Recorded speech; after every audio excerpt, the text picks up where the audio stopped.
وعليكم السلام ورحمة الله وبركاته.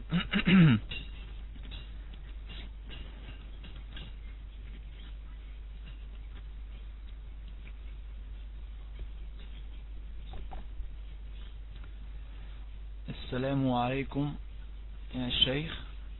J'ai suivi un cours sur les ablutions et on a vu que lorsqu'on fait entrer l'eau dans la bouche, en même temps on aspire l'eau dans les narines. J'aimerais savoir si cela est obligatoire de faire comme ça, car je n'arrive pas bien à le faire. 2 sur 3. L'eau n'entre pas dans mes narines.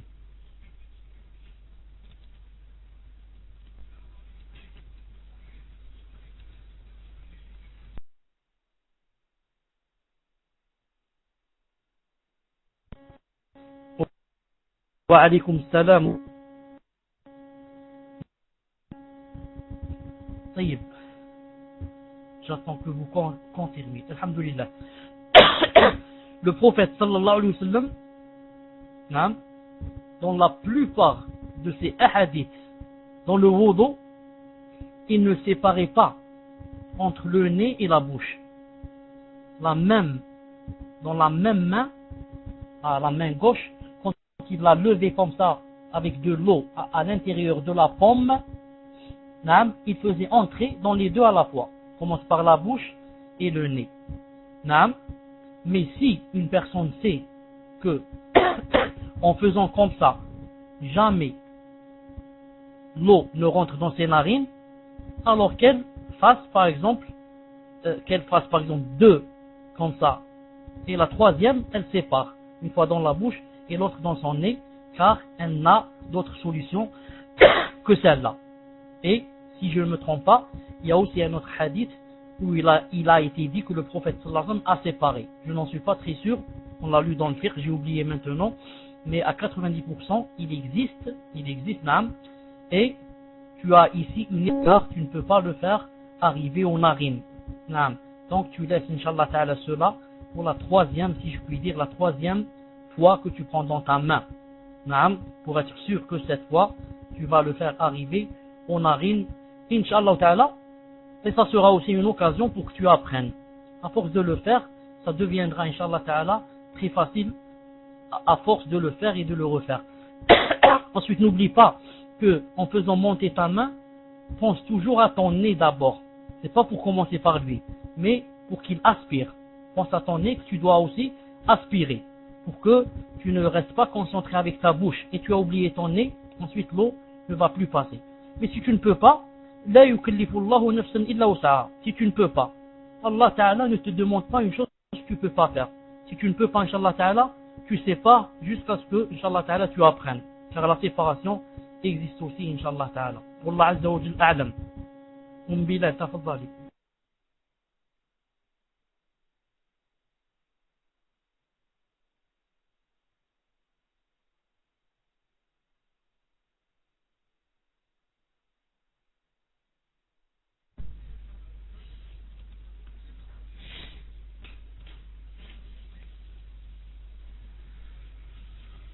Inch'Allah, poser la question, Inch'Allah. Voilà. Assalamu alaikum wa rahmatullahi wa barakatuhu. Jazakumullahu khayran pour le temps que vous nous accordez et qu'Allah vous guérisse. Amin. Ma mère est athée et mon père musulman, mais ils ne prient pas.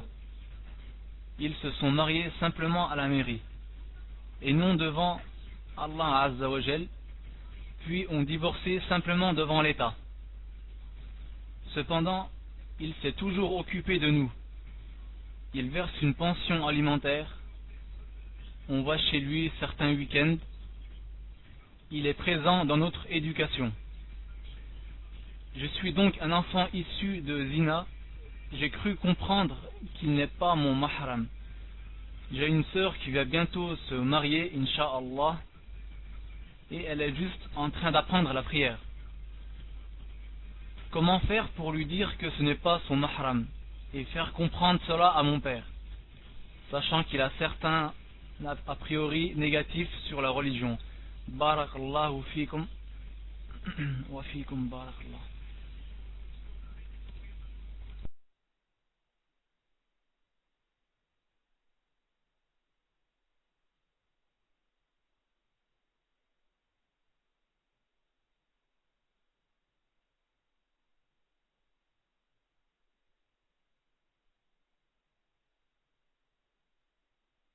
Wa alaykum salam wa rahmatullah wa barakatuh.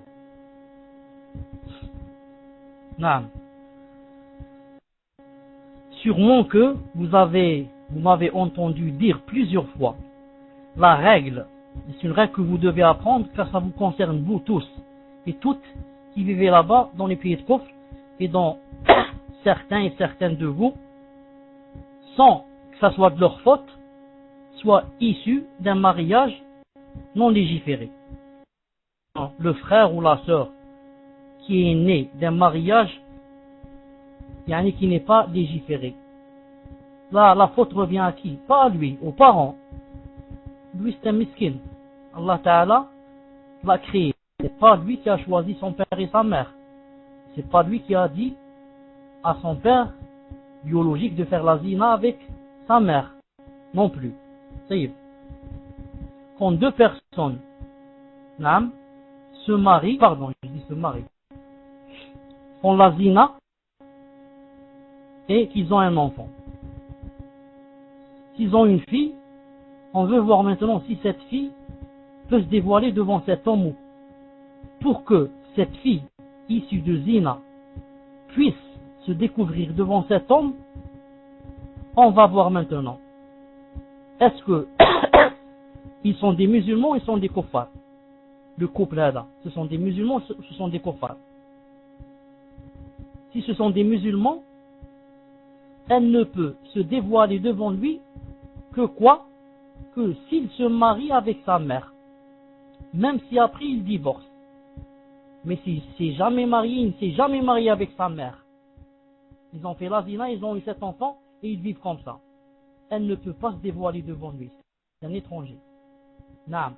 Mais si jamais il se marie, même après avoir eu l'enfant, il se marie, le mariage que vous connaissez avec les conditions, elle peut dans ce cas se dévoiler devant lui. Khlas. Pourquoi? C'est le mari shara'i, légiféré de sa mère. La même chose si le père est musulman et la mère est chrétienne. Car le musulman, il lui est permis de se marier avec la chrétienne. Maintenant, si ce sont des kuffars, qu'est-ce que je voulais dire par kuffar? Par exemple, des athées. Ou bien par exemple, une musulmane mariée avec un kafir. Une musulmane mariée avec un chrétien par exemple. Ou bien avec un athée. Là, ça change des choses. Parce que ces deux-là ne peuvent jamais se marier. Une musulmane ne peut jamais se marier avec un chrétien. C'est-à-dire que même s'ils vont à la mairie, ils se marient, ils ne sont pas mariés. Pourquoi? Parce qu'elle est musulmane et lui, il est chrétien.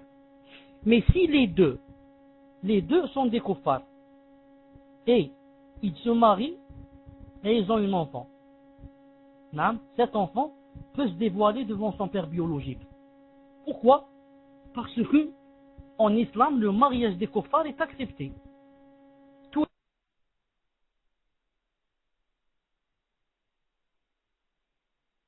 les kuffars qui étaient mariés avant l'islam d'aller refaire son contrat de mariage. Jamais, au grand jamais. Et jamais un compagnon qui était kafir et qui est rentré en islam, comme Omar al-Khattab, comme la plupart des compagnons, jamais le prophète alayhi salam ne lui a dit, toi, ton père et ta mère ont fait la zina et t'ont eu parce que ils étaient mariés avant l'islam et dans le kufr. Même en islam, ils étaient mariés, le mariage de kuffar. Jamais il n'a dit à quelqu'un va refaire ton mariage. Donc le kafir, quand il se marie avec la kafira, s'il se marie, je dis il se marie d'état civil, etc. d'une façon, comment on dit ça, officielle, la fille alors issue de zina peut se dévoiler devant son père. Il y a une grande différence. Mais si par contre elle est musulmane et il est chrétien, elle ne peut pas Pourquoi? Parce que elle n'a pas le droit, la musulmane, de se marier avec le chrétien. Mais la kafira a le droit de se marier avec le kafir. Mais il y avait autre chose ici dans la question. Je vais la relire un peu haut. Il y avait J'ai une sœur qui va bientôt se marier, Inch'Allah. Elle est juste en train d'apprendre la prière. Comment faire pour lui dire ce n'est pas son mahram, et faire comprendre cela à mon père, sachant qu'il a certaines priorités. Naam. Ce père, je réponds, ce père qui est musulman et ne prie pas, si la sœur qui va se marier est de l'avis des savants qui disent que celui qui ne fait pas la prière, s'il est musulman, il reste toujours musulman, il ne devient pas kafir, alors ce père-là peut être son mahram. Et je suis sûr que ta sœur, qui est nouvelle dans le din, ne connaît pas cette chose. Donc laisse-la sur sa niya, comme quoi son père qui est musulman, laisse-la, parce qu'elle n'a pas étudié, elle est sur la base qu'il est musulman tant qu'il n'est pas kafir. Laisse-la avec l'avis qui dit que celui qui ne fait pas la prière, il est toujours musulman, et c'est l'avis des 4 grands imams. Des 4 grands imams, Abu Hanifa, Malik, Shafi'i et Ahmed ibn Hanbal, dans la deuxième version qui est citée dans le Mourni. Les 4 ont dit, celui qui ne fait pas la prière, s'il la reconnaît dans son cœur, il dit, il y a la prière, je sais, mais je ne la fais pas parce que je suis fatigué, ou là, Inch'Allah, je vais profiter maintenant, je suis jeune. Celui-là, il n'est pas devenu kafir. Mais tous les 4 et tous les autres, on dit il est kafir s'il la nie. Il n'y a pas de prière. Je ne reconnais pas la prière. C'est tmesrer. C'est tmesrer cette prière. C'est pas vrai. Ce sont les animaux qui font comme ça ou n'importe quoi. Ils commencent à dire comme ça des choses. Celui-là, il devient kafir. On passe, Inch'Allah Ta'ala, au suivant. Tafaddal hayyakallah.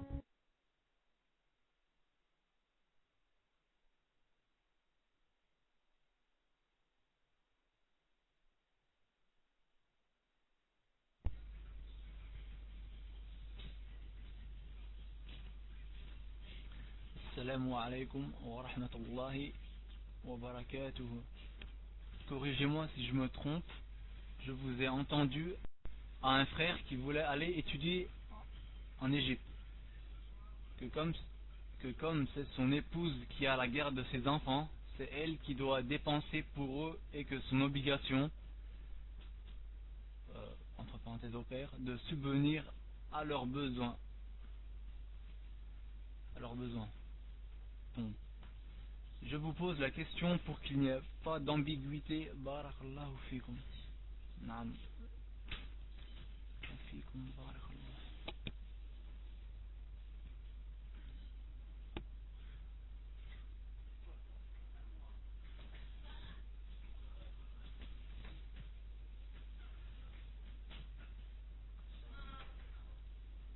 Inch'Allah, la question est finie, d'accord.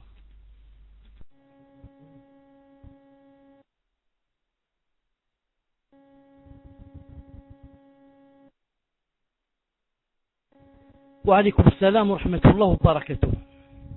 Naam. Oiseau, est-ce que tu m'entends, Inch'Allah Ta'ala?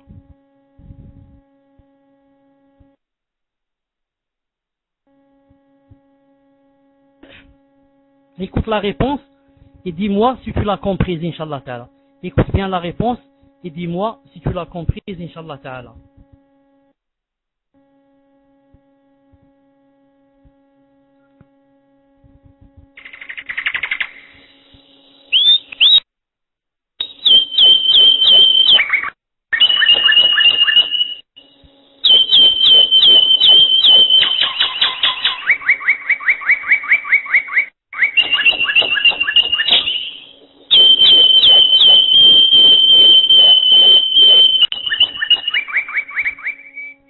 Alhamdulillah. Étant un oiseau, Inch'Allah Ta'ala, tu as compris ce qu'a dit le canari. Étant un oiseau, là, tu as dû comprendre ce qu'a dit le canari. طيب. Certes, alhamdoulilah que tu as ajouté le mot ils sont divorcés bien sûr. Alhamdoulilah que tu as ajouté le mot ils sont divorcés bien sûr. Car si quelqu'un veut aller étudier en Égypte ou n'importe où, naam, et qu'il laisse ses enfants à sa femme, à sa femme, il est obligé de dépenser. Mais quand il divorce et il se sépare, si dans ce cas, à elle incombe les dépenses. Naam, c'est une question que moi-même j'ai posée à un savant et qui m'a répondu comme ça. Si la mère choisit les enfants, alors à elle incombe naam, les dépenses. Naam, car lui, il est privé de ses enfants, ils sont chez elle, naam, ils sont qui s'occupe de ses enfants, qui travaille ou fait je ne sais pas quoi pour s'en occuper. Maintenant, s'il veut, bien sûr, il aura beaucoup de récompenses. S'il veut en même temps, s'il veut divorcer et en même temps il dépense pour eux, car ce sont ses enfants, il ne faut pas oublier, il aura, Inch'Allah Ta'ala, de grandes récompenses. Mais en islam, personne ne peut le contraindre à ce qu'il fasse cette chose. Wallahu Azza wa Jal a'lam. Naam. Fadlan, Inch'Allah, le prochain.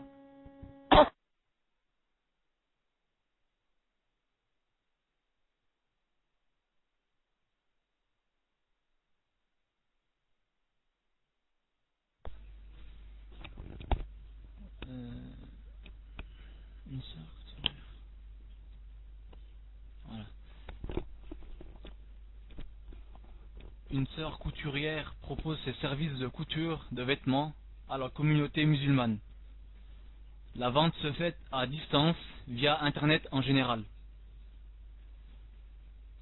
La sœur propose de prendre la commande et le paiement par chèque sans encaisser jusqu'à ce qu'elle termine le vêtement commandé. Une fois le vêtement terminé et cousu, la sœur encaisse le paiement. La vente de ce qu'on ne possède pas est interdite. Y a-t-il des exceptions pour des métiers comme couturière, car souvent les gens s'engagent, la sœur va coudre et les gens annuleront. La sœur a-t-elle le droit de procéder comme cité avant? Elle attend le paiement par chèque et ensuite elle commence la couture et à la fin de la couture elle encaisse le paiement.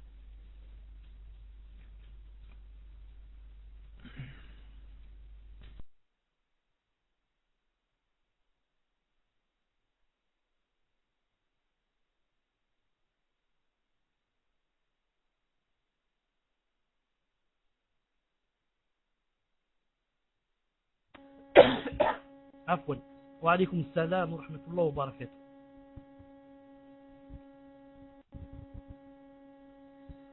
Non, en fait, beaucoup de gens confondent non, dans les règles de la vente, car les règles de la vente et les règles du mariage et du divorce bien sûr, etc., sont un peu compliquées. C'est pour ça que celui qui n'est pas assez balèze dans ces deux sciences risque de se perdre. Il y a beaucoup de choses qui se ressemblent, mais pour quelqu'un qui a du ilm, Inch'Allah Ta'ala, il peut faire la différence, ou bien revenir au savon, Regardez, le hadith de Hakim ibn Hizam, où le prophète sallallahu alayhi wa sallam a dit: La tabi' ma laysa 'indak. Ne vends. Alors là, les ulama ont dit: ce que tu ne possèdes pas le jour de la vente ou bien le jour de la remise.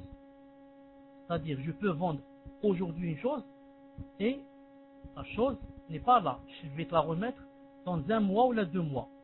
Est-ce que le hadith a dit ici: ne vends pas ce que tu n'as pas? Ce que tu n'as pas le jour où tu as dit je te vends, ou bien le jour où tu dois lui remettre la marchandise, tu l'as pas. Beaucoup de ulama, ce n'est pas la plupart, on dit le jour rahimahullah a dit non. Le jour où tu dois donner, le jour où tu dois donner la marchandise, tu l'as pas.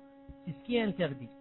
Et d'autres aussi ont dit, ne vends pas ce que tu n'as pas ou ce que tu ne possèdes pas, c'est-à-dire les choses que tu ne peux pas garantir. Mettons, par exemple, je dis à quelqu'un, je t'ai vendu les oiseaux qu'il y a sur cet arbre. Là, les oiseaux qu'il y a dans le ciel de mon jardin. Je t'ai vendu les poissons qu'il y a, par exemple, dans cette mer, cette partie de la mer. Tout ça, j'ai vendu des choses, qui sont inconnues. Mais, voilà ce que je veux dire, c'est très essentiel avec la question d'aujourd'hui. Beaucoup de gens ne savent pas qu'il y a une vente qui s'appelle Bay' al-Salam. Ces dalils sont dans le Coran et dans la Sunna. C'est quoi Bay' al-Salam? Quelqu'un qui, par exemple, a, disons, une part de quoi la semer. Et moi, j'ai de l'argent et je n'ai pas de terre. Vous comprenez? Quelqu'un a, masha'Allah, une ferme avec un morceau de terre, masha'Allah, je ne sais pas combien d'hectares, mais il n'a pas d'argent pour la semer. Et moi, j'ai de l'argent et je n'ai pas de terre. Je vais à cette personne, je lui dis, ou là, lui, il vient me dire, par exemple, voilà, je te donnerai, par exemple, en jachère, voilà. Je te donnerai, par exemple, 10 quintaux de blé dans 6 mois. Et donne-moi l'argent maintenant. Donne-moi l'argent maintenant. Tu achètes maintenant 10 quintaux de blé. Tu payes maintenant et je te les donne dans 6 mois. Il faut qu'ils disent exactement c'est combien le poids et c'est quel blé, quel genre de blé. Il y a différents blés. Il y a le jaune, le rouge, le noir, ça a même des noms. Vous comprenez? Pour que ça soit très clair. Alors regardez ici. Il a donné de l'argent. Il a acheté quoi? Il a acheté 10 quintaux de blé. Où est le blé? Où est le blé? Les grains n'ont pas encore été achetés. Il faut les acheter, ensuite semer, ensuite arroser et attendre les blés. Je ne sais pas si ça va venir ou ça va pas venir. Et pourtant, quelqu'un qui n'a pas d'ilm peut-être va dire, ça se fait pas. Car le hadith a dit, il ne faut pas vendre ce qu'on n'a pas. Et toi, tu n'as pas le blé. Comment tu vas le vendre ici? Cheikh bin Uthaymin donne un autre exemple. Il te dit, quelqu'un vient et te dit, je veux une voiture, telle couleur, telle marque, avec climatiseur, avec toit par exemple ouvrable, avec ceci, cela, il te donne toutes les descriptions.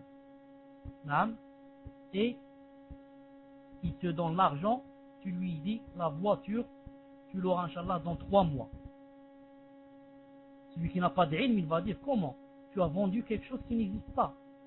On dit si la voiture existe, tu vas me dire où est-ce qu'elle est? Je te dis, elle a été décrite dans ma tête. Mon sofa fil zimma. Elle a été décrite et ce genre de voiture existe.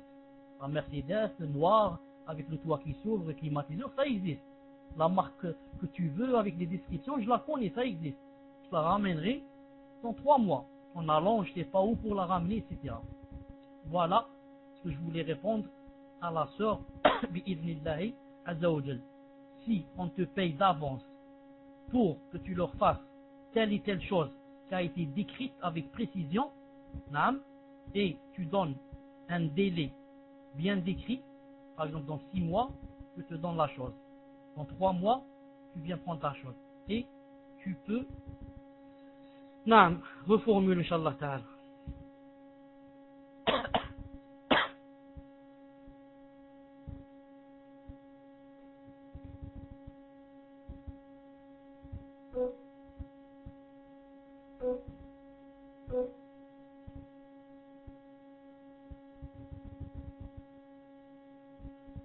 Donc une sœur me demande un jilbab, robe et cape noire, taille 42.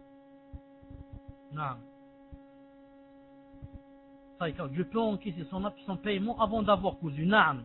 Naam. Tu peux encaisser son paiement, tu encaisses son chèque avant d'avoir cousu. Naam.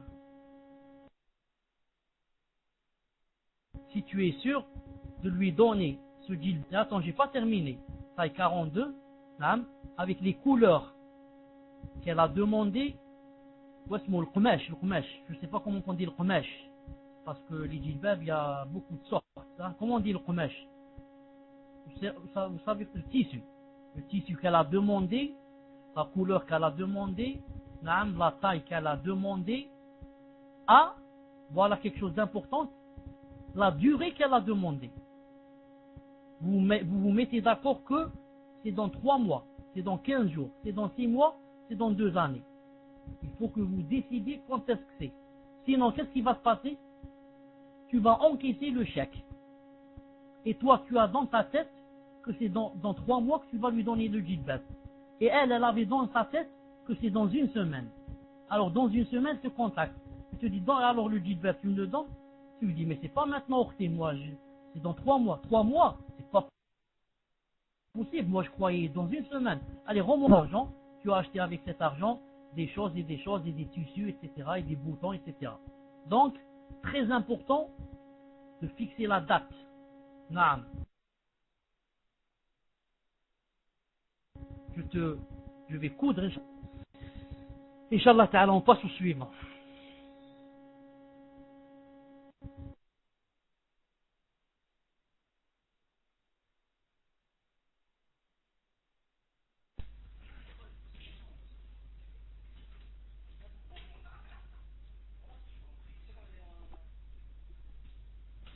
Assalamu alaikum, Cheikh. Il y a un jeune couple qui ne vit pas encore ensemble. Chacun vit chez ses parents.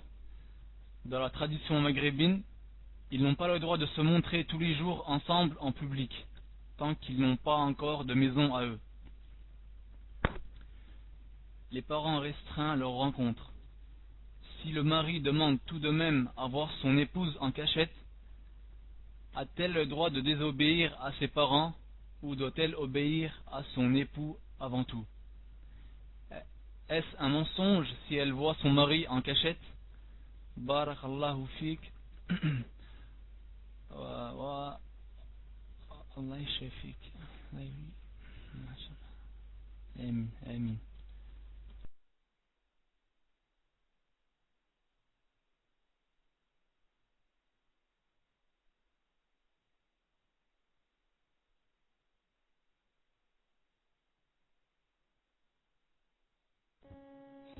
Salam alaikum wa rahmatullahi wa barakatuh.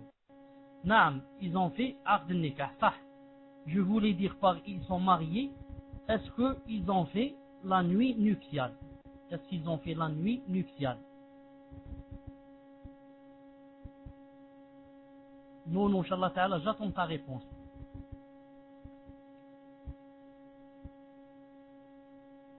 Naam, ils n'ont pas encore vécu ensemble. Je veux dire même pas une nuit. Ils se sont rencontrés même pas la nuit du mariage. Ils ont fait seulement l'aqd, c'est ça? Ils ont fait seulement l'aqd.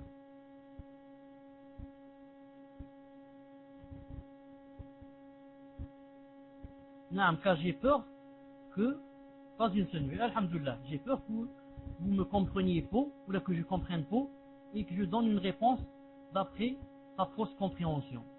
Non. Ça y est. Donc la question c'était, pas droit de demander toujours en public, on peut prendre un, si l'époux, veut voir son épouse en cachette, veut voir son épouse en cachette, je lui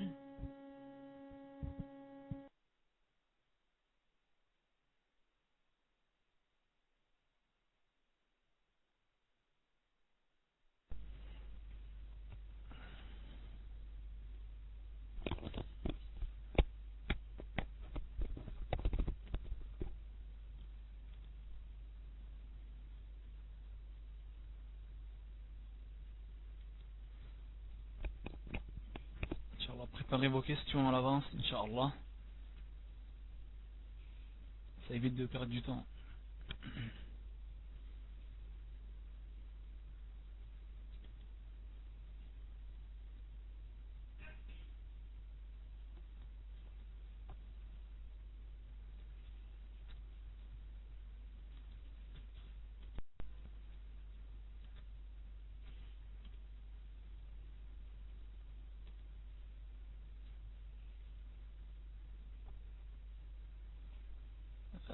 Pitouche, Inch'Allah, c'est là. Pose ta question, Inch'Allah, Pitouche. Pichouche.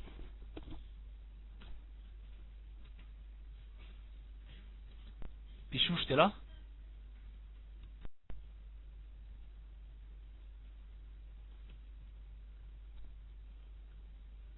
Ouais, il est pas là, le chir.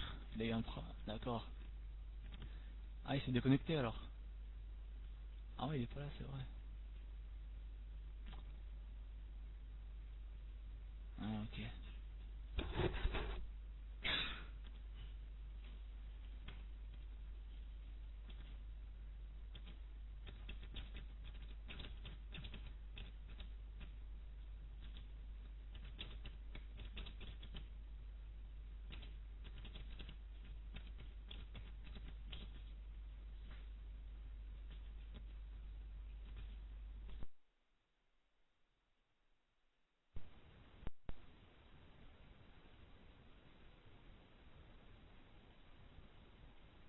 بسم الله الرحمن الرحيم قل أوحي إلي أنه استمع نفر من الجن فقالوا إنا سمعنا قرآنا عجبا يهدي إلى الرشد فآمنا به ولن نشرك بربنا أحدا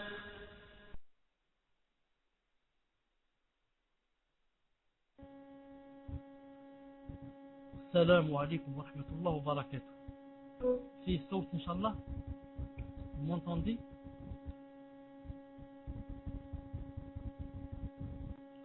Alhamdulillah. Non. Donc je disais, parce que je me suis déconnecté, qu'en islam,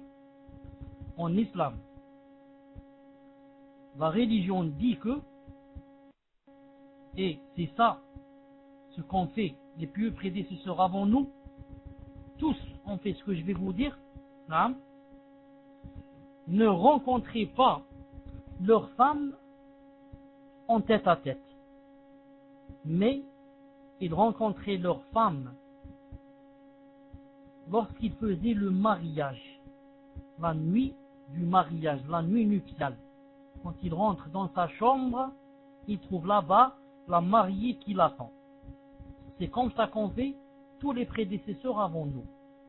Et c'est devenu un urf. Vous savez ce que c'est urf? Les us et coutumes. Le urf, us et coutumes là, quand il ne se contradit pas avec l'islam, il est accepté. Quand il ne se contradit pas avec l'islam, il est accepté. Alors, tout le monde sait, non, une seconde ici, non. Alors, tout le monde sait que, dans certains pays, par exemple surtout, comme l'Algérie, comme le Maroc, etc., non, il n'est permis à l'homme de rencontrer la femme que, ou bien, quand ils sont en groupe, par exemple devant son père, devant ses frères, car il a fait l'acte de mariage chez sa femme, ou bien, s'il veut la rencontrer seul, il doit faire le mariage, il doit faire la fête, car, et c'est là que vient la nasiha, beaucoup se hâtent et se rencontrent en cachette. Ensuite, il se passe des choses, car chacun de son côté va se dire quoi? Va se dire c'est quand même ma femme, et elle va dire c'est quand même mon époux. devant Allah Ta'ala, on a fait l'acte. Naam, on a fait le contrat. Ensuite, il se passe des choses et l'homme risque de mourir. Naam, on ne sait jamais ce qui va se passer. L'homme risque de mourir et la femme tombe enceinte. Naam. Et après, c'est la grande tbehdila devant les gens qui n'ont jamais entendu Naam, que cette femme s'est mariée, parce qu'ils ont fait seulement mariage religieux, ils n'ont pas fait la grande fête du mariage, et la grande tbehdila, la grande honte devant son père, qui croyait que sa fille ne rencontrait jamais cet homme, et Naam, sans la walima, c'est ça, et mieux encore, et pire encore, pardon, et pire encore, certains, quand avec la femme, naam, ensuite, il n'aura plus cette envie pressante de vouloir précipiter le mariage. Classe, il a déjà eu ce qu'il voulait. Il a fait ce qu'il voulait avec elle. Maintenant, le mariage, il veut l'éloigner un peu. Le shaitan va même lui dire, réfléchis encore. Peut-être que c'est pas celle que tu veux exactement. Tant que tu n'as pas fait la fête, tu peux même divorcer. C'est simple. Tu n'as pas encore fait la fête, juste le contrat. Naam. Et comme je viens de dire, ça devient un cas vraiment grave. Ça devient un cas vraiment grave. Naam. Et c'est pour ça que si la femme se retenait et suivait les salafs et n'acceptait de le voir qu'en compagnie de son père ou de ses frères, ou de sa mère à elle, pas en tête à tête, il serait toujours pressé, naam, pour qu'il fasse ce mariage. Naam, c'est quand je la rencontre, naam, il fait tout son possible pour faire ce mariage. Sinon, il a tout eu, maintenant, ça n'a plus de charme. Ça n'a plus de charme, ni pour lui, ni pour elle. Et surtout pour lui. Il a tout goûté, sinon le mariage n'a plus de charme. Car certains restent comme ça 5 ans et 6 ans. 5 ans et 6 ans avant de faire la nuit nuptiale. Je fais la nasiha, surtout aux sœurs, naam, de se préserver, Inch'Allah Ta'ala, jusqu'à la nuit où le prophète a dit, annoncez ce nikah, annoncez-le, naam, et faites la fête. Alors elle fait comme les salafs, ce jour-là seulement, cette nuit-là seulement, il pourra, comme a dit le prophète goûter à son miel, et elle goûte à son miel. Sinon, qu'elle s'éloigne, Inch'Allah Ta'ala, au maximum de Azza wa Jal.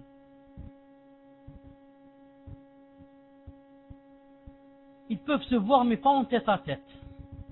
Non, ils ne se voient pas en tête à tête, c'est mieux. Ils se voient avec son père, avec sa mère, ils discutent ensemble avec ses frères, ils prennent le café, ils discutent ça, mais ils ne vont pas en tête à tête. Voilà ce que j'ai voulu dire. Nasiha bi'idnillahi azza wa jal. Naam. Fadlan Inch'Allah Ta'ala le prochain. Et font beaucoup de dua. Pour que quoi? Font beaucoup de dua pour que Allah Ta'ala leur donne un appartement.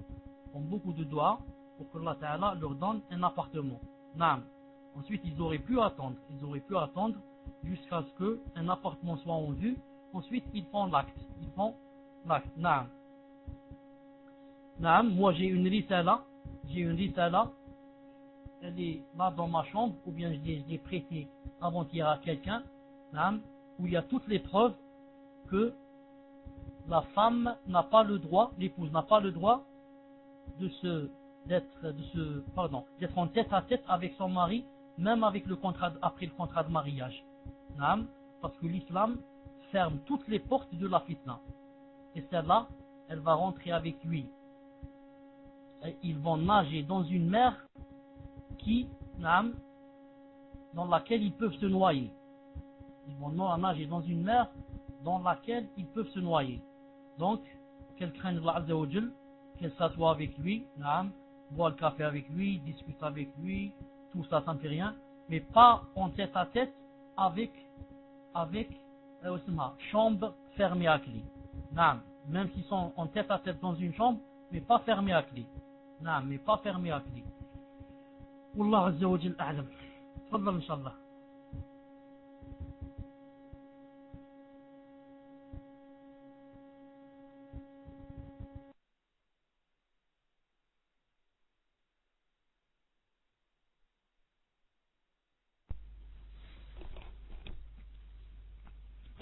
Assalamu alaikum ya Cheikh.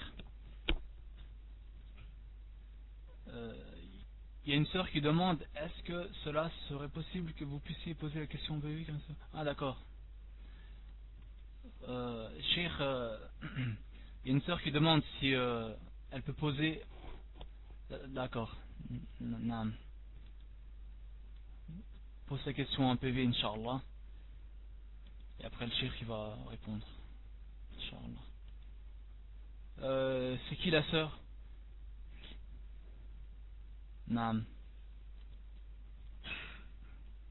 Naam.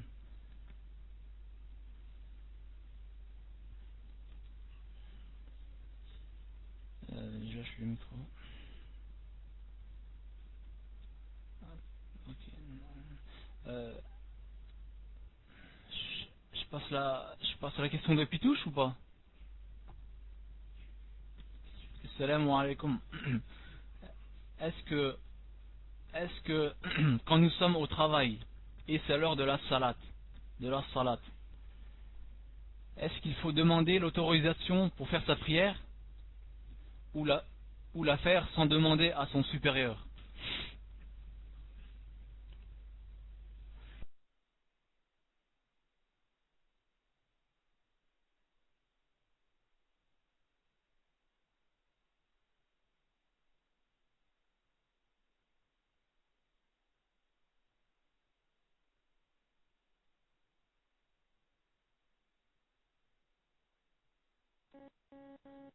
Wa alaykum salam wa rahmatullah wa barakatuh.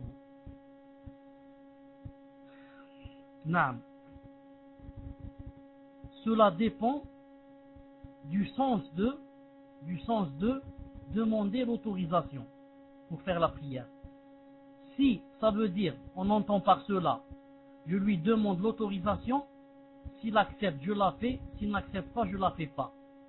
Ça, c'est faux alors. Car Allah Ta'ala t'a donné l'autorisation et t'a même donné l'ordre de la faire. Non seulement l'autorisation, mais un ordre de la faire. Naam. Et si, ici, demander l'autorisation, juste par politesse, hein, je lui dis par politesse, je vais m'arrêter parce que je dois faire ma prière, pour qu'il sache yani, ce que je suis en train de faire, je ne suis pas en train de m'amuser ou là. Ici, Inch'Allah Ta'ala, c'est pas interdit. Et se trompent beaucoup ceux qui croient et ceux qui disent que quand tu es dans un travail, si tu fais la prière, yani, sans avertir par exemple le patron, tu lui as volé du temps, de son temps. Car il te paye en contrepartie de ce temps. Alors tu lui dis très simplement, Allah Azza wa Jalla, c'est lui qui a créé le temps. Et c'est lui qui m'a créé et qui a créé mon patron. Mon patron, le kafir, le musulman, c'est lui aussi qui l'a créé. Et il lui a ordonné à lui qu'il me laisse faire la prière quand le temps arrive. Et il m'a ordonné à moi de la faire. Maintenant, si lui, il ne veut pas appliquer, il est kafir, il n'a pas lu le Coran, il ne sait pas ceci, il ne sait pas cette chose, alors moi, je ne vais pas le suivre. Allah Ta'ala qui m'a créé, a créé le temps, m'a dit, il faut que tu fasses la prière, sinon, tu m'as volé à moi. Sinon, tu as volé autant qu'Allah Ta'ala Azza wa Jalla t'a donné. Allah Ta'ala la réponse. On passe, Inch'Allah Ta'ala, au suivant, et j'attends.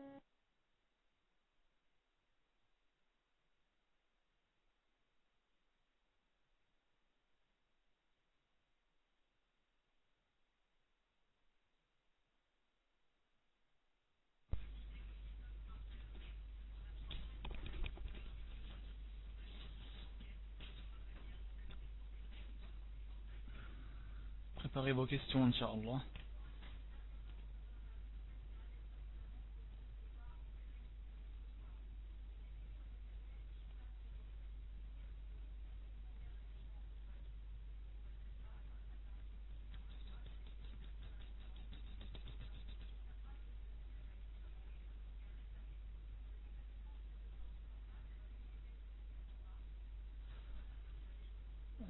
Je tiens à m'excuser auprès de Malik.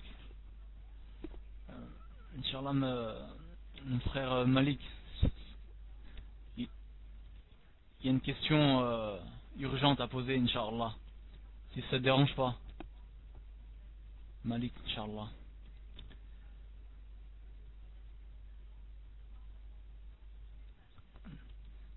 Il y a une sœur qui voudrait passer avant toi, si ça ne dérange pas, Inch'Allah.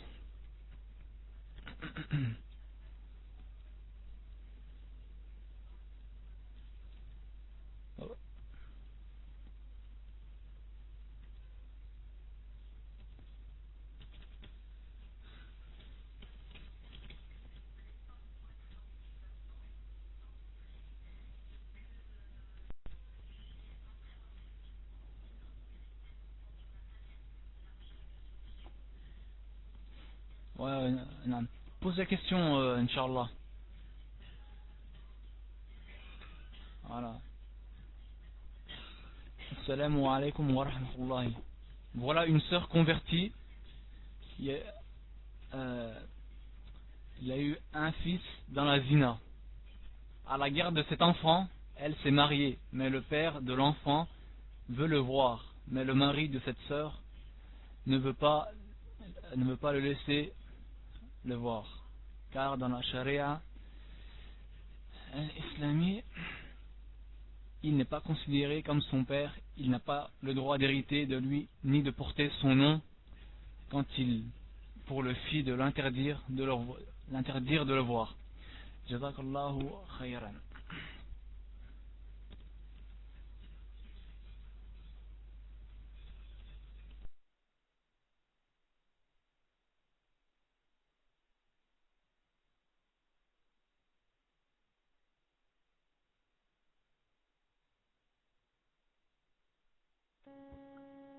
الأخ comment il s'appelle Shamsuddin جزاك الله خيرا.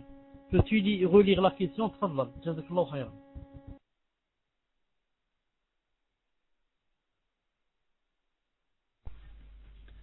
Assalamu alaikum wa rahmatullahi wa barakatuh. Voilà une sœur convertie. Elle a eu un fils dans la zina. À la garde de cet enfant, elle s'est mariée. Mais le père de l'enfant veut le voir. Mais le mari de cette sœur ne veut pas le laisser voir. Car dans la charia, il n'est pas considéré comme son père. Il n'a pas le droit d'hériter de lui, ni de porter son nom. Qu'en est-il pour le fils de l'interdire de le voir? T'as compris, Yachir? Inch'Allah, je te laisse le micro. Naam, Inch'Allah.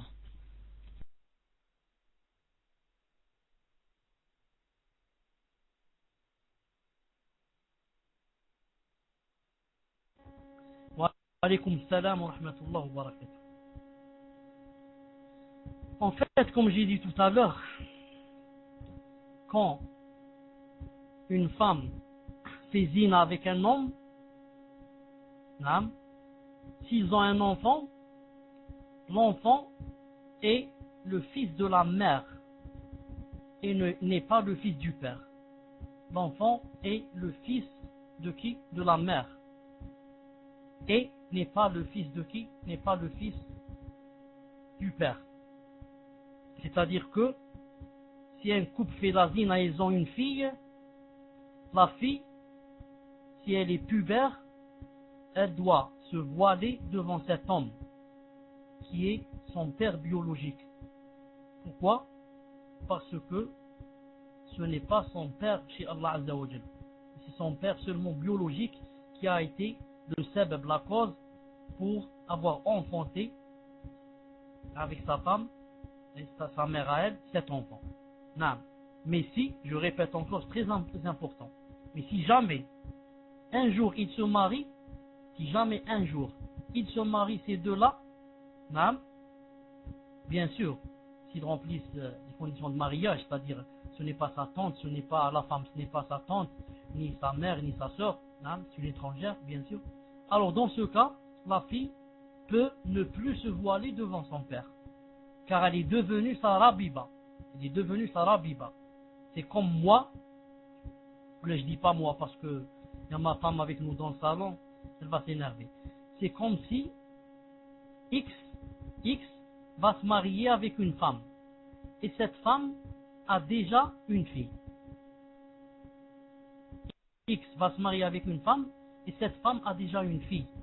Donc cette fille peut se dévoiler parce que X qui a épousé sa mère ne peut jamais épouser sa fille. Elle peut se dévoiler devant lui.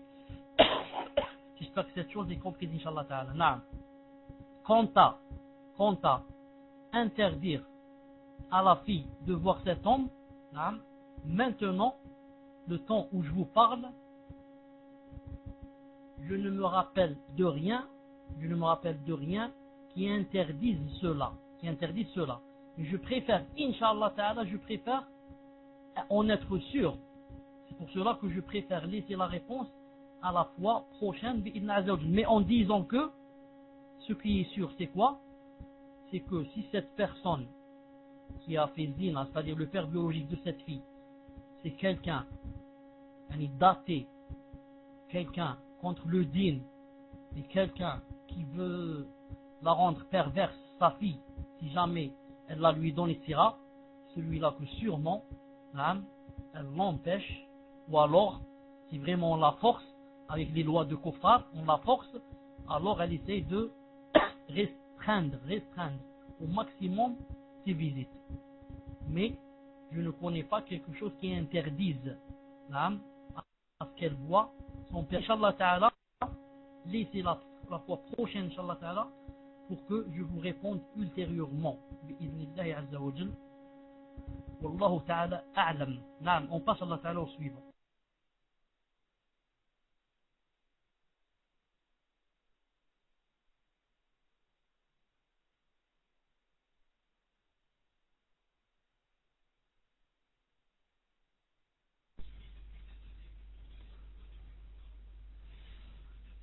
Naam. Assalamu alaikum. Les dettes de la jahiliya sont-elles effacées en entrant dans le din? Les dettes de la jahiliya sont-elles effacées en entrant dans le din?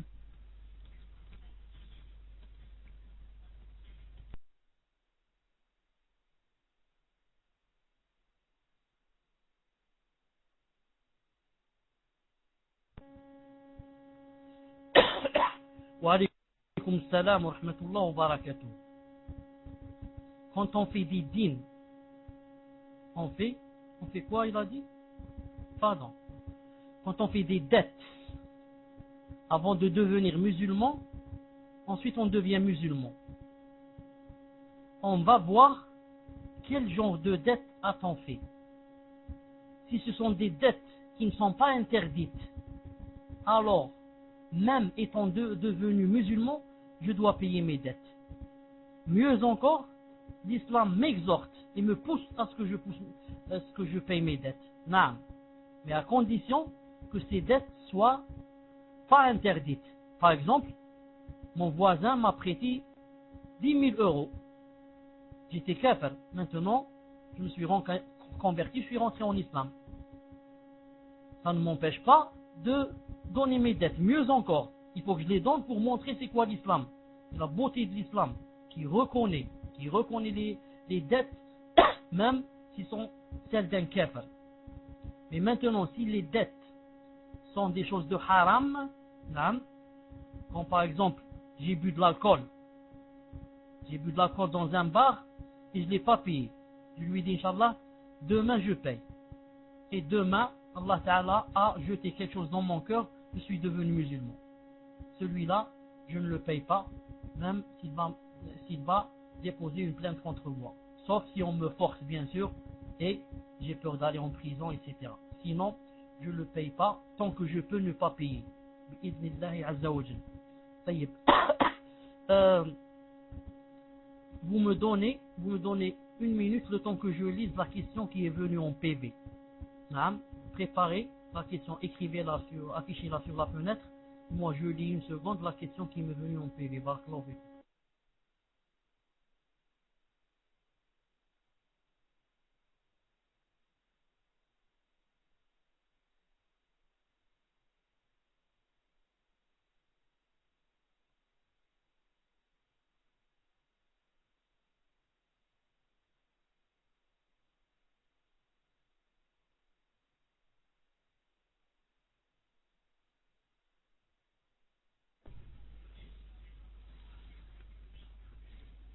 Salam alaikum, ya Sheikh. J'espère que vous allez bien, bi'idhnillah. Ma question est la suivante. Mon frère qui est musulman s'est marié à la mairie avec une chrétienne, mais pas religieusement. Ils ont eu un fils. Il m'a dit qu'il avait l'intention de le faire, Inch'Allah. Ils ont eu un fils. Il m'a dit qu'il avait l'intention de le faire, Inch'Allah. Cependant, on entend plusieurs avis sur le déroulement du mariage. Comment doit-il se dérouler? Est-ce vrai qu'il y a un temps de séparation de 40 jours entre les époux avant le mariage? Allah yahdina, amin wa jazakallahu khayran. Intention de faire le mariage religieux. Naam. Naam. Il m'a dit qu'il avait l'intention de le faire, Inch'Allah. Elle parlait de l'intention de faire le mariage religieux. Yashir. Naam. Assalamu alaikum.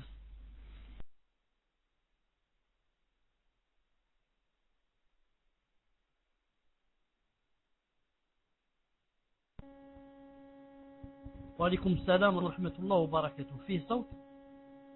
Alhamdulillah. Le musulman qui veut se marier avec la chrétienne, il doit se marier un mariage islamique, pas mariage chrétien. Sinon, il risque de tomber dans le coffre. Ça veut dire qu'il reconnaît le dîn des chrétiens. C'est-à-dire le mariage fait partie de leur dîn. Donc, il doit se marier avec 2 témoins et un tuteur pour elle, Naam, un mariage comme se marie un musulman avec une musulmane. Naam, et non pas un mariage religieux. Maintenant, en ce qui concerne la période, Naam, la période de 40 jours, je n'ai jamais lu ou entendu cette chose. Je n'ai jamais lu ou entendu qu'il fallait qu'elle reste 40 jours. Mais ce que je sais, c'est que si c'est une femme par exemple qui a l'habitude de faire la zina,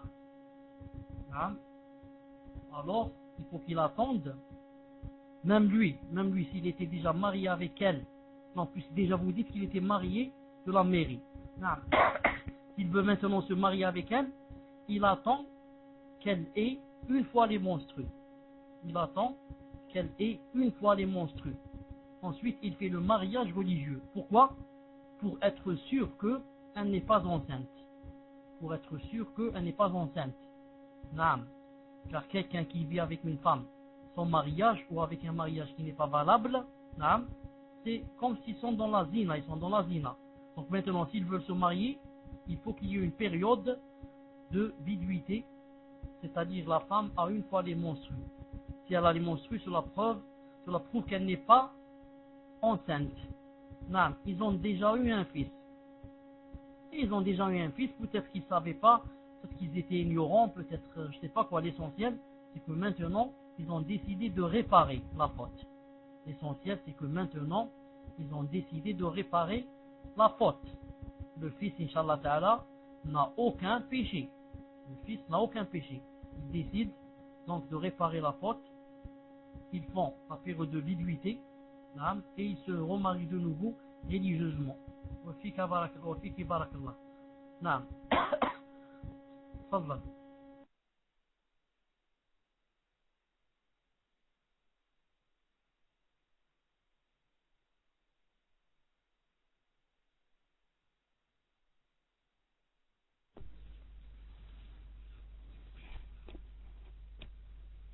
Siwak, pose ta question, Inch'Allah.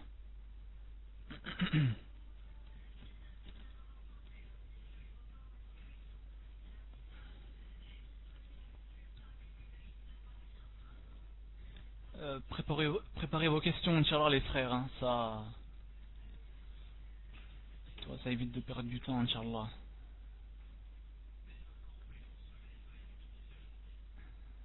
Siwak, tu es là? Je l'ai posé à Ré. Ah. Mais je vois pas ta question.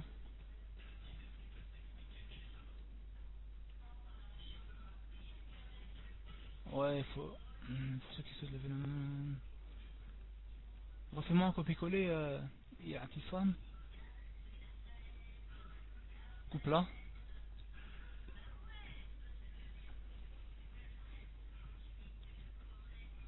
Parce que la question elle est trop longue. À mon avis, elle a pas passé. Je sais pas si t'arrives à ma... Ouais, ça le...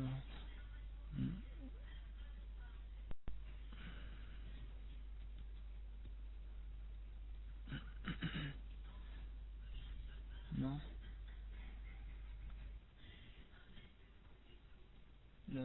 Tu peux me passer le... la question à Siwek, Inch'Allah.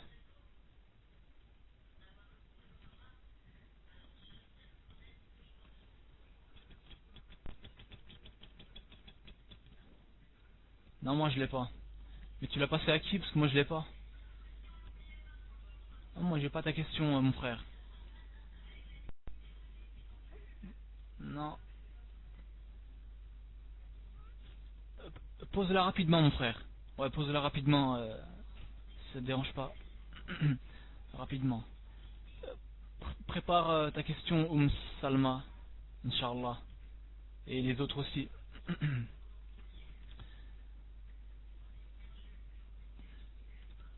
D'accord. Salma, pose ta question, Inch'Allah. Ah bah non.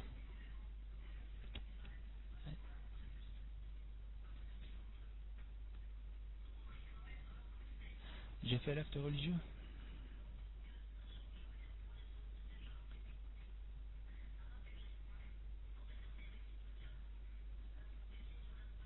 Tu tapes 1 si t'as fini.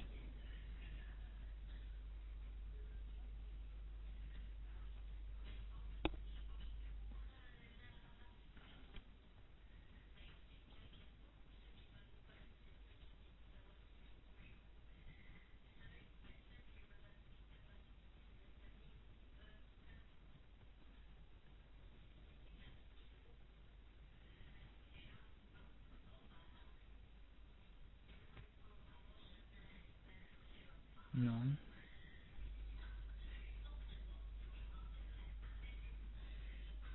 Un micro. Non, cher. Prends le micro.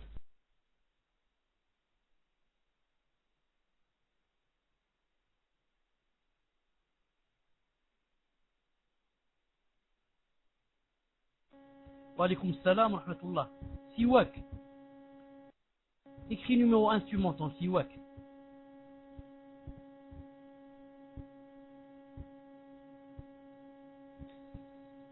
Naam. Regarde, si les gens naam, ont compris que cette assise-là, quand vous êtes assis, etc., avec les gens, avec l'imam, c'était pour un mariage.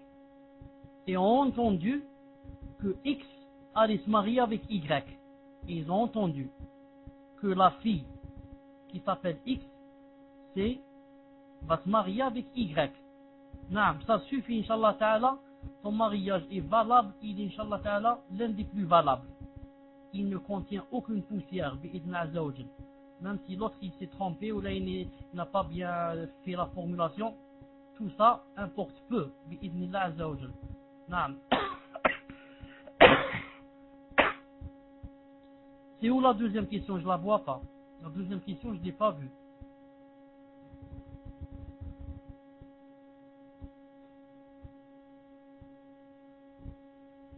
Non, où est-ce qu'elle est? Où est-ce qu'elle est? Je la vois pas sur Salat Istikhara. Où est-ce qu'elle est? Est-ce que tu l'as posée? Sinon, pose-la vite.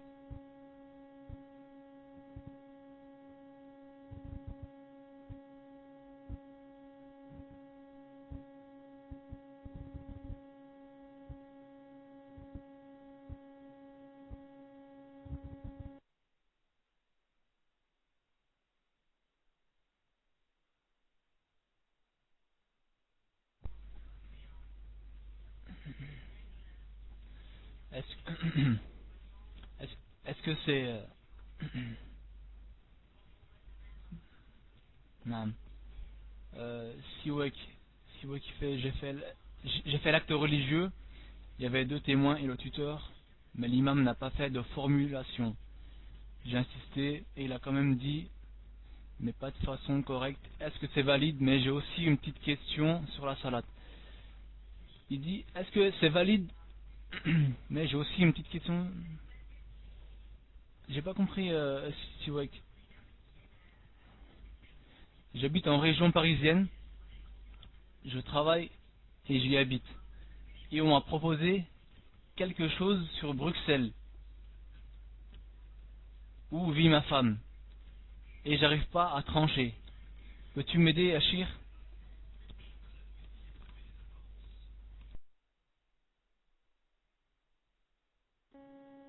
Wa alaykoum salam wa rahmatullah.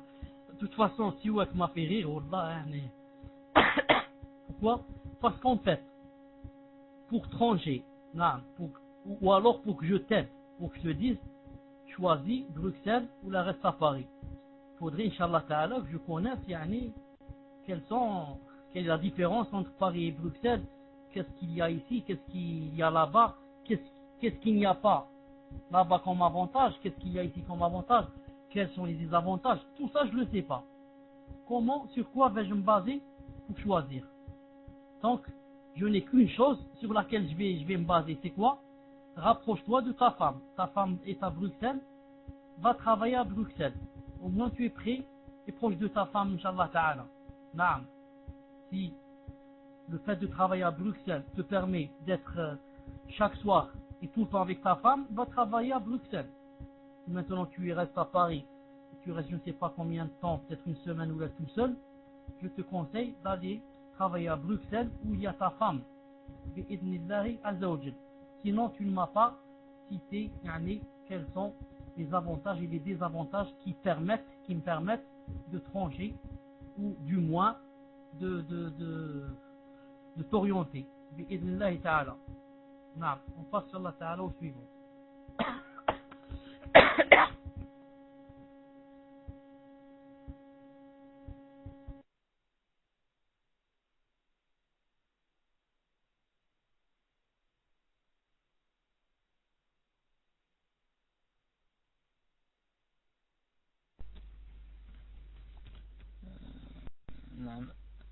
Assalamu alaikum. Je voudrais savoir si c'est une obligation pour un homme de faire la salat au jama, au masjid, je pense, au jama. Au jama. Car ici les frères font un match de foot et arrivé à l'Asr, ils prient sur le terrain sachant que la mosquée est à 2 minutes. Donc, je voudrais savoir si c'est une obligation pour un homme de faire la salat au masjid. Car ici, les frères font un match de foot et arrivé à l'Asr, ils prient sur le terrain, sachant que la mosquée est à 2 minutes. Ouais. Et Shir, si tu veux continuer, Inch'Allah, tu nous le dis, hein. Et Shir. Tu nous dis dans combien de temps t'arrêtes, Inch'Allah. Tu nous préviens. Inch'Allah, si ça dérange pas. Et si t'as fixé 1 heure, Inch'Allah, et salam alaikum.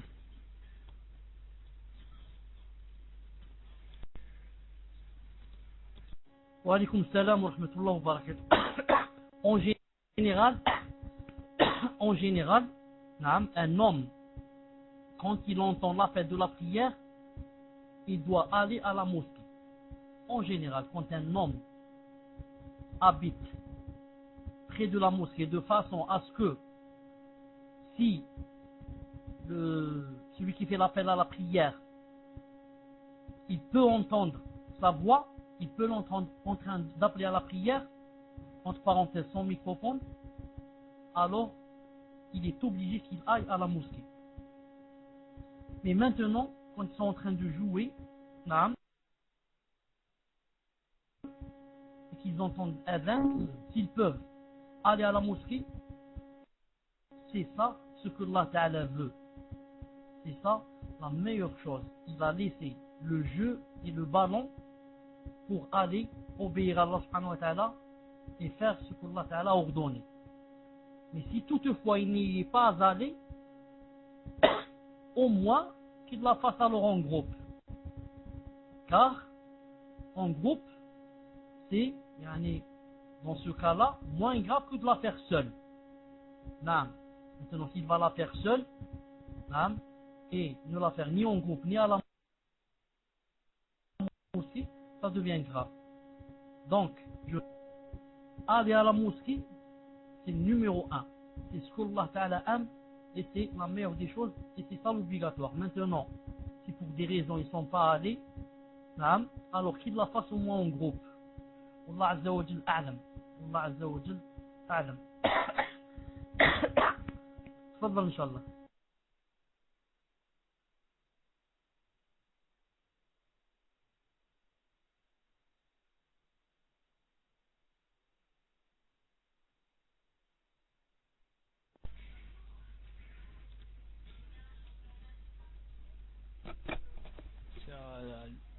الجنة إن شاء الله. نعم تفضل ميكرو. نعم يا شيخ.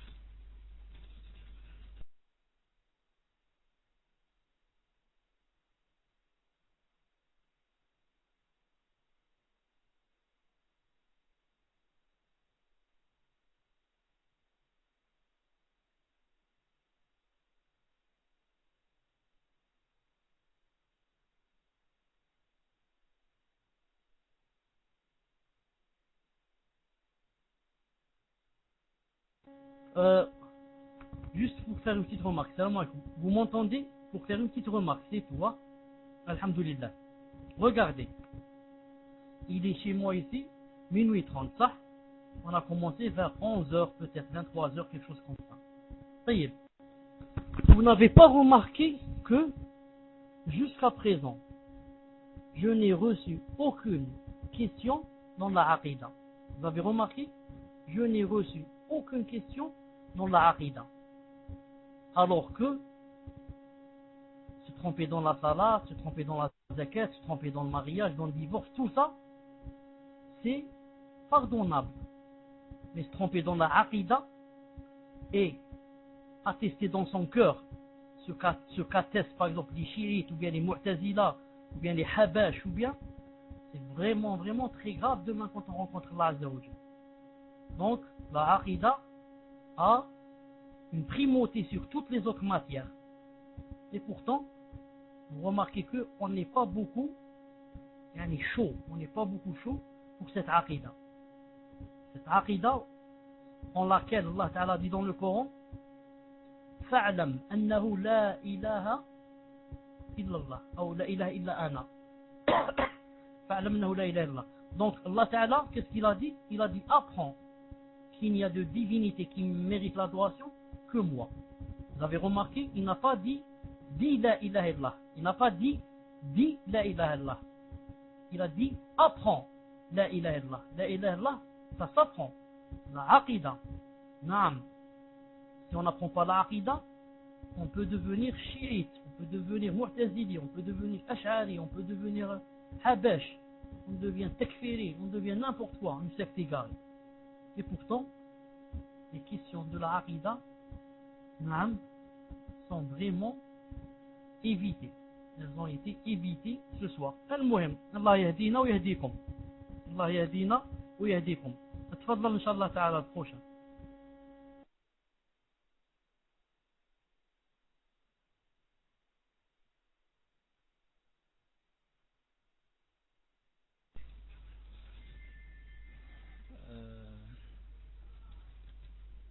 C'est le tour de Jannah. Muslim. Bah pause.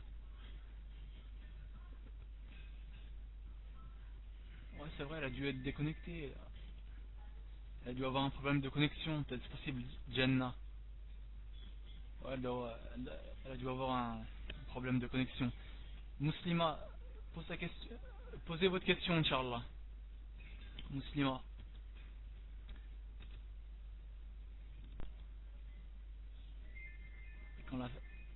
Et dès qu'elle revient, Inch'Allah, elle reprendra sa place perdue.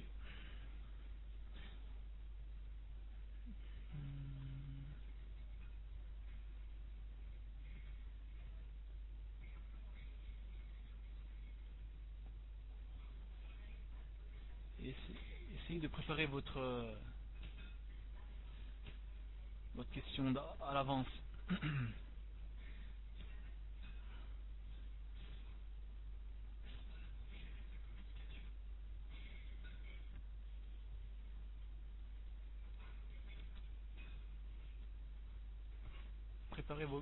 Préparez votre question à l'avance, Inch'Allah. Muslima, t'as posé la question?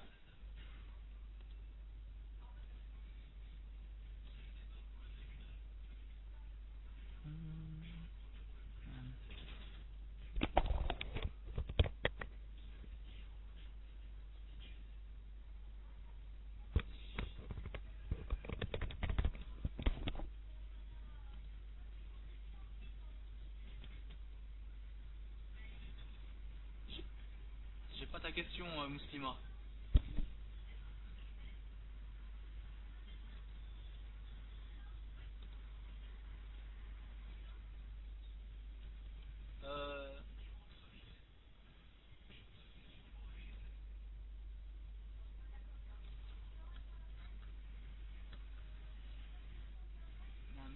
Adam, tu es là?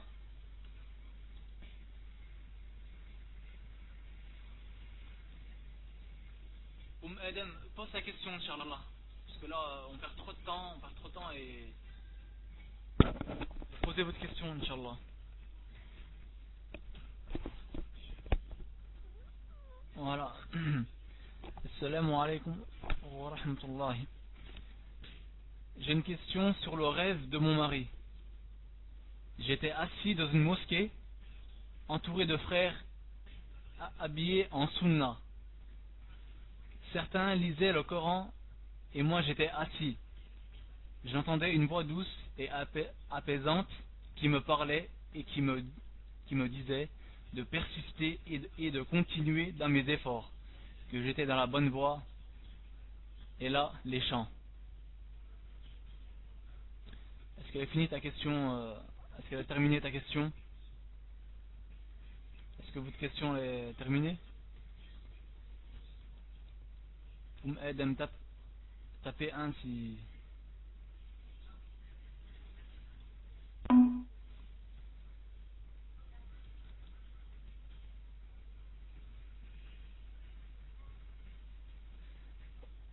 On a commencé la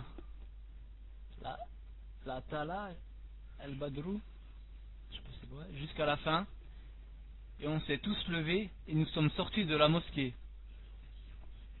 Et là j'ai vu une monture, nous attendions et nous savions l'arrivée du prophète alayhi salatu wassalam, et un homme se faisait lapider, et j'ai posé la question à un frère, et le frère me répondit que cet homme qui avait fait zina dans les montagnes, je le voyais de dos. Je voyais le dos le prophète alayhi salatu wassalam quand il regardait la lapidation. Je ne savais pas comment faire pour attirer son attention car je voulais voir son visage sans faire fitna autour de moi. Mais là je me suis réveillé. Ahsanallahu ilaykum et barakallahu fikum wa fikum barakallah.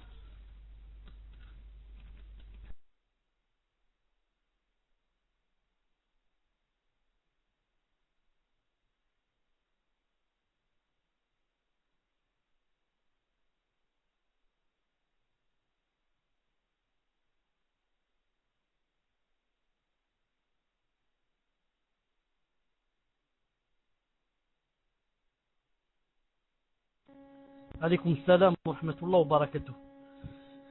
Vous m'entendez? Naam. Permettez-moi une seconde de jeter un coup d'œil. Permettez-moi une seconde de jeter un coup d'œil dans les salons pour voir, sans y rentrer, pour voir seulement qu'est-ce qu'il y a, Inch'Allah Ta'ala, naam, pour que je fasse des mises en garde. Une seconde, Inch'Allah ta'ala. Une seconde. Non.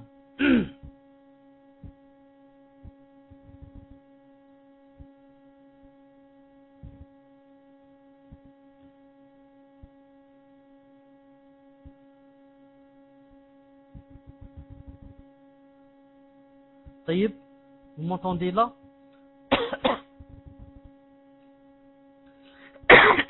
Non. Il y a le salon qui est ouvert, celui-là, Minhaj Salafi. Et juste en deuxième position, au-dessus de lui, non, il y a le silence est une sagesse. Un salon très dangereux des Habash. Un salon très dangereux des Habash. Les déformateurs du din, hein, ceux qui disent de Ibn Taymiyyah, de Ibn Baz, de Muhammad al-Wahhab, de Ibn Uthaymin, de ce sont des kuffars. Et ceux qui disent que quiconque dit qu'Allah Ta'ala a deux mains, a un visage, a deux yeux, a ceci, c'est un kafir. Le salon, l'un des plus dangereux, le silence est une sagesse. Naam. Il y a aussi ensuite le grand débat, naam, le grand débat qui est ouvert, un salon chiite. Si vous rentrez là-bas, vous apprenez à quoi? Au lieu d'aller au paradis, on va vous dire, si vous voulez aller au paradis, ce n'est pas avec la salat et la zakat, et en allant au hajj, mais en insultant les compagnons, en insultant Abu Bakr et Omar, tu vas aller au paradis, d'après ceux-là, les shayatin, d'après les shayatin. Naam. Ensuite, il y a le salon la bonne parole, un salon à éviter aussi, le chemin de la droiture, un salon à éviter, je crois que c'est un salon takfiriyin, si je ne me rappelle pas. Naam. Les autres, je ne les connais pas. Les autres, je ne les connais pas. Et si le maximum, ce sont des salons de quoi? Des salons de musique et où on passe le temps à perdre le temps. On passe le temps à perdre le temps. Naam, en effet, beaucoup bon, pas de frères, surtout de sœurs. Beaucoup de sœurs sont là dans les salons à perdre le temps. C'est comme si le temps leur appartenait. Subhanallah al-Azim. C'est comme si le temps t'appartient. Tu es libre. Tu fais ce que tu veux de ton temps. Tu le passes en train de dormir ou bien à écouter de la musique, tu es libre. Et tu ne sais pas que Allah Ta'ala, nous tous et nous toutes, le jour du jugement dernier, aucun pied, comme a dit alayhi salam, ne va bouger jusqu'à ce qu'on soit questionné sur 4 choses. L'une des 4 choses, qu'as-tu fait de ton temps? Allah Ta'ala va te poser la question en personne et tu vas lui répondre sans interprète. Tu sois anglaise, américaine, yéménite, saoudite, tu réponds naam avec la langue avec laquelle tu devras répondre. Il te dira qu'as-tu fait de ton temps? Naam, toi qui passes ton temps dans les salons du matin au soir à plaisanter, et surtout les sœurs qui passent leur temps à plaisanter avec les hommes, avec les frères. Qu'as-tu fait hier? Qu'as-tu fait avec ta femme? Où êtes-vous parti? C'est quoi la voiture? Qu'est-ce que vous avez mangé? Ou est-ce qu'on ceci, cela? A'oudhu billah. Mais d'autres n'ont pas honte et elles passent et ils passent aussi. Surtout c'est plein de ils. Ils passent le temps à écouter de la musique. Naam, et écouter de la musique dans des salons, écoutez-moi bien, des salons où c'est écrit religion islam. Tu cliques sur religion islam et tu rentres, il y a la musique. C'est comme si on voulait te dire, voilà le vrai islam. L'islam permet la musique. Et tu ne sais pas ce qui t'attend demain pour s'être éloigné du Coran et de la Sunna et d'aller remplir ton cœur avec de la musique. Car les oreilles, c'est seulement une voie, une issue, une fenêtre qui va faire entrer quelque chose dans ton cœur. Ensuite tu vas dire, pourquoi moi je suis faible de foi? Oh, moi ma foi ne veut pas grandir, elle est toujours faible. Naam, pourquoi elle est faible? Tu passes ton temps à prendre le din ou à écouter la musique. Tu passes le temps à écouter la musique et à plaisanter. Du matin au soir. Naam, tu passes le temps à écouter la musique du matin au soir. Ensuite tu dis, je suis faible. Cheikh, le salon, le chemin de la droiture n'est pas un salon kfiri. Bien au contraire, ils sont du minhaj, alhamdoulilah. Alhamdoulilah. Donc, c'est pas le chemin de la droiture, mais il y a un autre. Il y a un autre, le chemin de quelque chose comme ça. Naam, le frère ou la sœur Ihtisam témoigne que le chemin de la droiture n'est pas un salon tkfiri. Naam, donc c'est moi qui me suis trompé. Je retire ce que j'ai dit sur ce salon. J'en suis une admin. Alhamdulillah. Alhamdulillah. Donc, il y a un autre salon qui lui ressemble. Attendez, je vais vous dire comment il s'appelle. Enfin, je n'ai pas maintenant dans ma tête. Il y a un autre salon qui lui ressemble. Quelque chose comme ça avec chemin. C'est plein de takfir à l'intérieur. Inch'Allah ta'ala, alhamdulillah que tu m'as fait, que tu m'as repris. Alhamdulillah que tu m'as repris pour ne pas léser des gens, ni tromper d'autres. On revient à quoi? On revient à notre rêve. On revient à notre rêve, bi'idnillahi azza wa jalla. Ce rêve, je ne suis pas un spécialiste des rêves, des interprétations des rêves. Mais je dis en général, Inch'Allah ta'ala, que c'est un rêve qui est venu d'Allah azza wa jalla. Car il y a le rêve qui vient d'Allah, le rêve qui vient du shaitan, et le rêve qui vient du nafs, et de la nafs. Celui-là, Inch'Allah ta'ala, il vient d'Allah azza wa jalla, si la personne a senti dans son cœur le poids du rêve. Car le rêve qui vient d'Allah, c'est pas on l'oublie. Ensuite, l'après-midi ou une journée après, on dit tiens, ça m'a rappelé que j'ai rêvé ceci, cela. Non, le rêve qui est d'Allah, c'est quelque chose de lourd. Même si c'est un rêve, car il fait partie de la révélation, il fait partie du wahy. C'est quelque chose dans ton cœur qui est lourd. Tu te réveilles avec, elle est là. Tu sens le poids dans ton cœur, tu sens des images comme ça, elles sont là, présentes, vivantes, entre tes yeux. Celui-là, il est d'Allah azza wa jal. Et vous savez que quiconque voit le prophète sallallahu alayhi wa sallam dans le rêve, que c'est un bon signe pour lui, que quoi? Qu'il va le voir dans l'au-delà et être au paradis bi'idna azza wa jal. Donc j'annonce la bonne nouvelle à cette personne, si elle est une pratiquante, Inch'Allah ta'ala, que Allah azza wa jal te veut du bien, continue dans ce sens, persévère dans ce qu'il aime, fais des efforts pour ne pas te dévier du chemin, Inch'Allah ta'ala. C'est ce qui lui est arrivé, c'était lourd dans son cœur, alhamdulillah. C'était lourd dans son cœur, alhamdulillah. Annonce-lui la bonne nouvelle, annonce-lui la bonne nouvelle, bidna azza wa jal. Et je vous rappelle une chose très importante, si vous voulez les beaux rêves et les bons rêves qui viennent d'Allah azza wa jal, n'oubliez pas deux choses importantes. La première chose, que ton cœur, tu le vides pour Allah. Tu le vides pour Allah. C'est-à-dire que tu le remplis de Coran, de Sunnah, de Doros, d'écouter ceci, cela. Allah Ta'ala, quand il sent que ton cœur est attaché avec lui, en étroite liaison avec lui, il te donne les beaux rêves. C'est pour ça que il est impossible que quelqu'un qui passe son temps à écouter de la musique, à plaisanter, à rire, voit un rêve d'Allah Azza wa Jalla. C'est impossible. Il ne voit que des choses du shaitan et il passe la nuit à crier. Et la deuxième condition, il faut qu'il fasse le maximum pour ne pas mentir. Comme a dit le prophète alayhi salam dans le hadith authentifié par Sheikh Albani rahimahullah, il a dit asdaqukum hadithan asdaqukum ru'ya. Les meilleurs de vous, c'est-à-dire les plus véridiques de vous, ceux qui ne mentent pas, ce sont ceux qui ont les songes les plus vrais. Si tu veux avoir un songe véridique, diminue au maximum le mensonge. Éloigne-toi des mensonges au maximum. Essaye de ne pas mentir du tout. Essaye-le.